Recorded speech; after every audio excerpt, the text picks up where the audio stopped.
Welcome to Hinduinopedia. History has a strange sense of irony. The very tools once used to control and destabilize others often turn back against their makers. From Afghanistan's mountains to Washington's streets, the same patterns repeat. The agents of chaos created abroad eventually come home.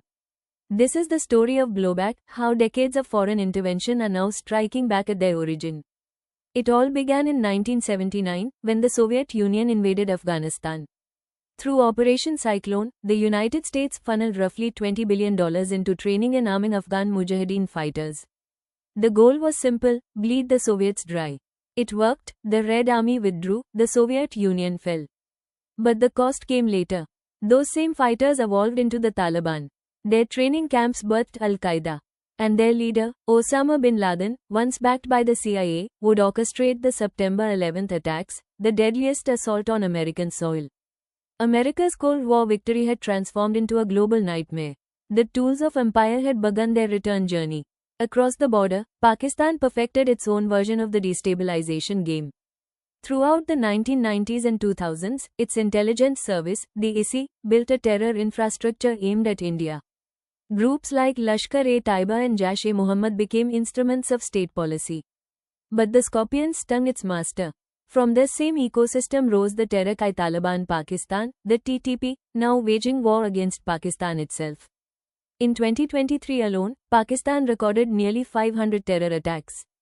Its strategic assets have become existential threats. The doctrine of 1,000 cuts has turned into 1,000 wounds.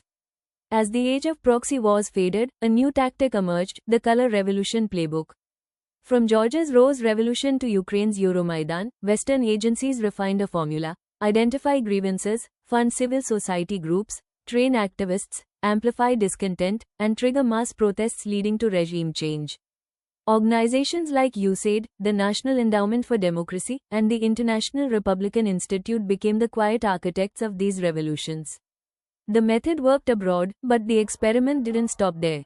In South Asia, the same script appeared again, in Nepal and Bangladesh, reshaping governments, redrawing alignments, and quietly weakening India's regional influence. India today faces subtle, persistent attempts at similar destabilization.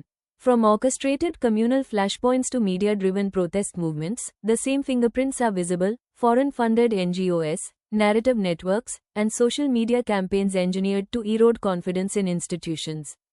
Certain political figures echo Western narratives abroad while presenting themselves as domestic reformers at home, a familiar prelude to externally aligned leadership. Yet, unlike others, India's civilizational resilience and democratic depth have so far resisted the color revolution model. But make no mistake, the probes continue, and the infrastructure remains in place. The final twist in this saga is truly poetic. The same regime change tactics once exported overseas are now being used inside Western nations themselves. From the Black Lives Matter protests that reshaped electoral outcomes, to organized resistance networks formed by former officials after political defeats, the methods of foreign destabilization have come home. Those who once taught others how to topple governments are now teaching citizens how to resist their own.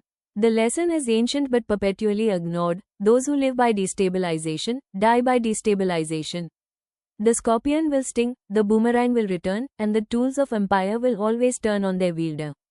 As this pattern accelerates, the question isn't if blowback will strike, but how devastating it will be when it does. Thank you for watching. If you found this analysis insightful, like and subscribe to Hinduinopedia, and read the full blog at Hinduinopedia for detailed case studies and references.